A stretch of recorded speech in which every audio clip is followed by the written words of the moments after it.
Please welcome contestant number 8, Denise Johnson, Miss Washington State.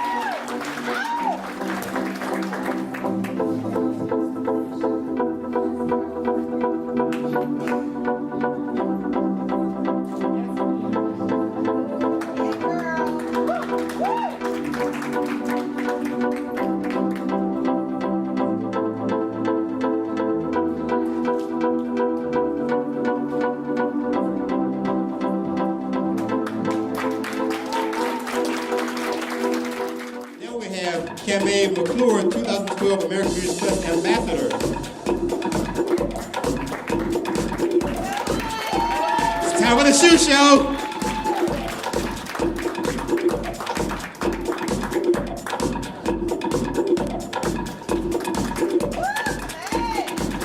And you guys taking notes?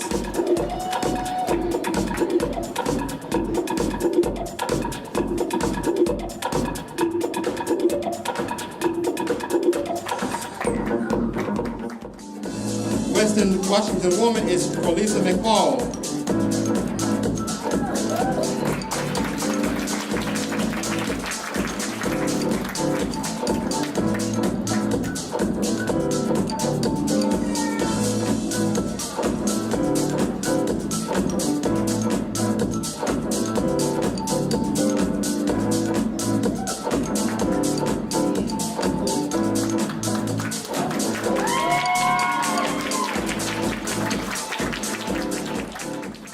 As you know, we're here, which is the Americans Beauty Plus Trilogy celebration, and obviously Trilogy being the beautiful 3 women right here, yes. Denise Johnson, Teresa McFall, and Camay McClure.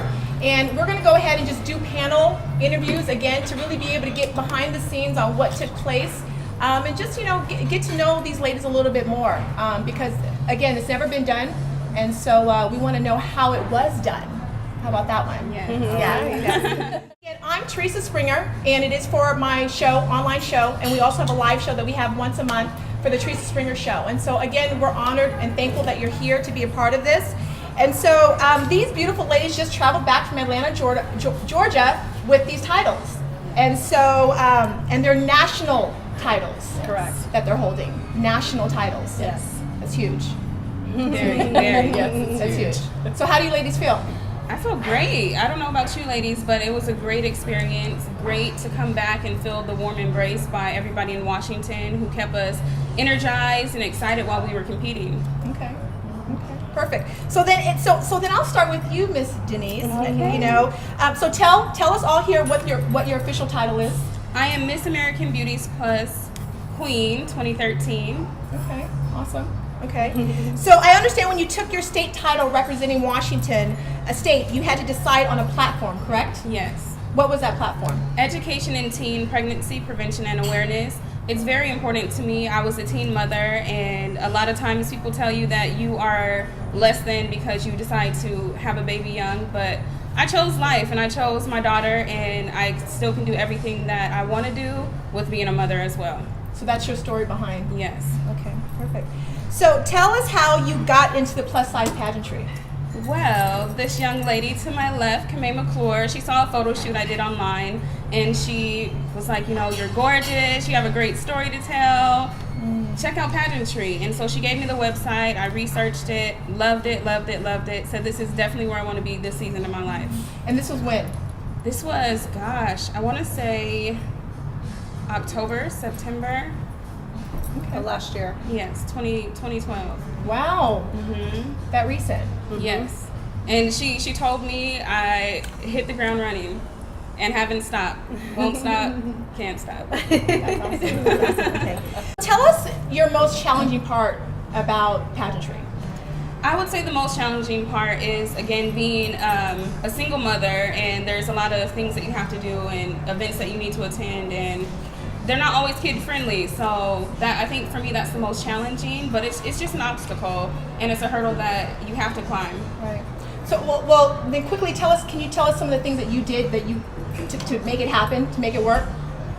You know, I really depended on my support system and building a support system of people who believe in what I was doing, the journey I was on, and that really helped me to overcome those challenges. Even traveling to Atlanta for a week, to be away from my daughter for a week it's hard, but I did this for her. I did this so she can see that there may be trials and tribulations that come in your life, but you have to be an overcomer and you have to find a solution to the problem.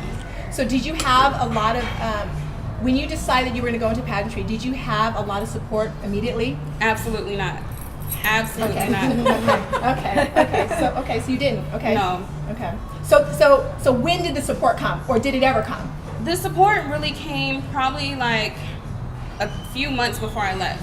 So probably like early February, people really started seeing what I was doing as a state delegate and where I was going, and you know, the work I was doing in the community. And then that's when people were like, oh, we want to sponsor you, we want to, you know, take care of you, want to make sure that you are comfortable on your journey. Right. So we're seeing here that in terms of just family support was there, or no, that wasn't there either. No, absolutely not. Okay. And so eventually that got to be there as well. It did, because I'm the type of person where I'm always moving and doing something new. So they're like, oh my gosh, this is something else Denise is doing. So that actually came into play a little bit towards my birthday, which is February. And they were like, I like what you're doing. I want to support you. And so that was heartwarming, because they're just like, Denise, this is just another hoop dream you have, but it's definitely something I'm passionate about. Awesome. So it's something they had to actually see you. They had to see the fruit of my labor. Right, to get that support. Awesome. Have you shared your experience with anyone since the national competition? I've shared it with everyone. I'm really trying to get, you know, the views of plus size women and full figured women out there, that we are not promoting obesity, we're promoting, you know, self-love from within, and that we're going to shine and be confident on the outside as well. Awesome. So, okay, so I want to shift my attention to Ms. McFall, for Lisa here. So tell us, what is your platform? Explain why you chose your platform. Okay, my platform is called Natural Essence. And I chose it because a couple of years ago my mother was diagnosed with breast cancer, and she's doing really well. But during that time period, I get relaxers to straighten my hair. And I was stressing, and I told my hairstylist that I didn't want to get a relaxer for that time. And so for a couple of months, because I was stressing, my mom was going through her medication and all that, I was like the acting matriarch of the family, that I needed to do something that was going to be different for myself. And so I chose to go natural. And so with that, I did this whole transformation of Frau Lisa to become more feminine in her own power. And through that, I realized that we don't do that as women enough. So to take a platform about natural essence, from taking from the beauty from within and developing it naturally through body, mind, and spirit, like I've been doing for the last 2 years, was really important. Awesome. So tell us your title. My title is American Beauties Plus Woman Queen. Okay, awesome. Okay. So tell us how your platform has directly linked to your vision and making a difference in the community. So what I do is I do different things. Like I just held a natural hair event, Yes. which was yesterday, which is helping women become empowered in their own personal natural hair. And I didn't realize how much that was important until I talked to a couple ladies at the pageant who told me that I was the first person who rocked their natural hair throughout the entire pageant. I didn't put any weaves in my hair, I don't wear wigs, I don't do anything to my hair except wear it natural. Wow. I know you haven't been involved in plus size pageantry for very long. How long has it been? I got involved since December 2012. Wow, so I'm seeing a common denominator here. Yes. Yeah, and we get the linkage right here. Okay. so tell me what inspired you to take the state title representing Washington State and to compete. What inspired me to compete? Well, actually, a year ago, about this time, I held my first natural hair event. And a girlfriend of mine named Jolene said, you need to get a hold of this woman named McClure, who was a plus size pageant winner, and invite her to your event because she was in natural hair, and that would be a great guest speaker for you. Well, I couldn't get a hold of her because she was actually getting ready for her nationals. But I kept up with my pageantry, with the natural hair event, and I really liked it. But when I found out that there was this woman who was a queen, a plus size queen, I'm like, I need to know about that, because I've always wanted to be in a pageant, but you know, I'm not one of the little skinny women.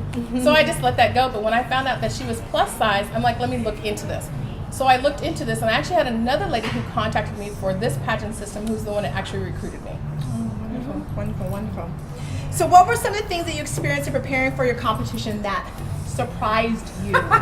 What surprised me was the investment. So I'm not a really big person with the hair and the makeup. I love my natural hair. I don't wear a lot of makeup. I dress pretty casual, but more business casual. So it was a real surprise to me, the investment in the wardrobe and the makeup.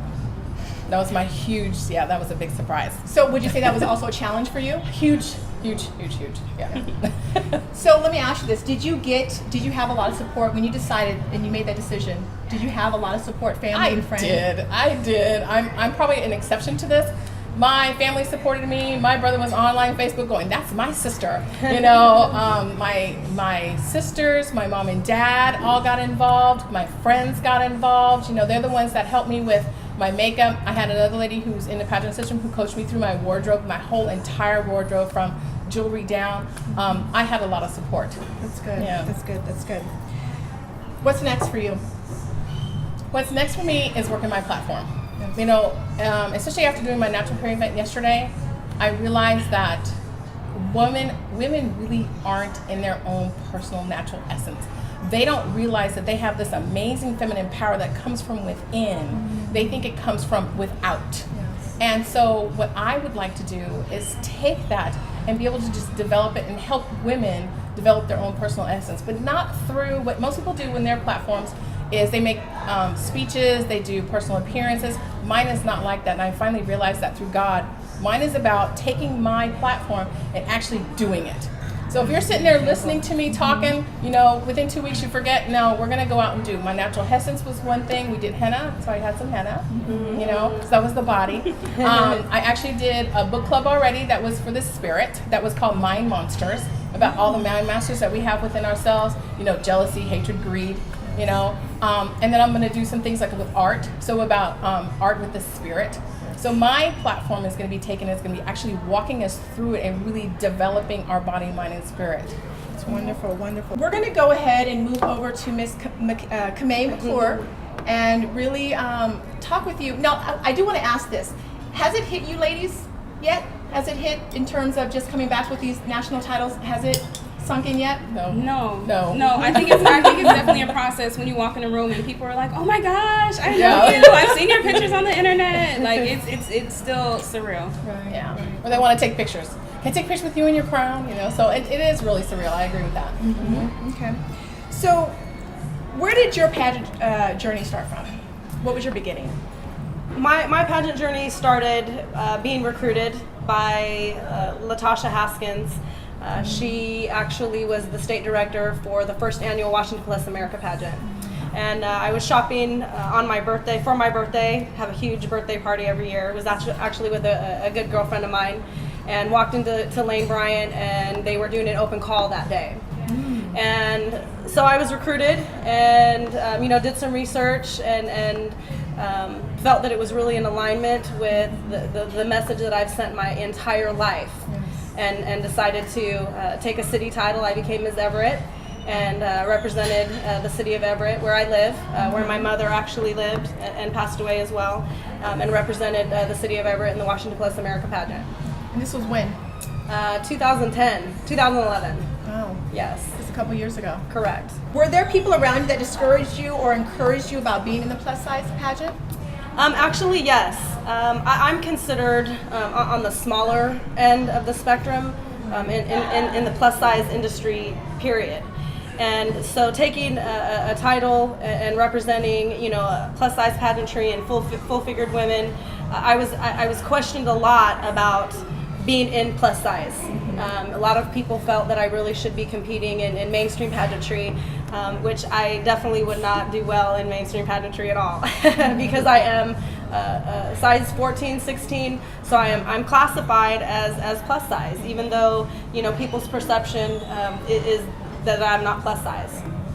Okay. So explain how you competed for a lifetime title and how did you prepare for that?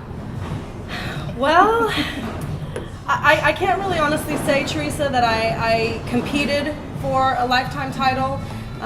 When I traveled to Atlanta last year, representing Washington State and winning a national title, when I came home, I, wanted to represent my pageant system. I wanted to represent my platform and be an example to other women in the world. Yes. And everything that I did, I just did because it was what was in my heart to do. Yes. I'm passionate about what I'm doing. Yes. I'm passionate about bringing other women into the industry and showing them that they have the ability to take a platform that's personal and private to them and spread the message, spread their message in the world. Yes. So I never really quote unquote competed for a lifetime title. I honestly did not realize that I was being considered for a lifetime title until about 2 months before nationals this year.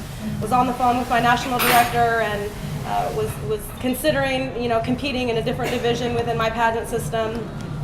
And I told her I don't want to stop. I want to keep doing what I'm doing, and I know I'm going to be crowning my successor in April.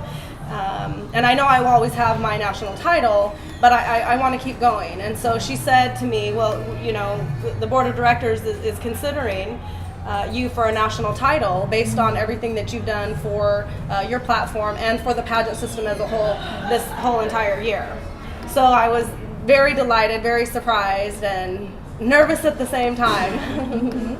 So what is your title and what is your platform? My title is American Beauties Plus Lifetime Queen. My platform is kidney disease, making a difference and raising awareness. Both of my parents passed away from kidney failure. My mother passed away in 2008, and my father passed away in 2010 from kidney disease.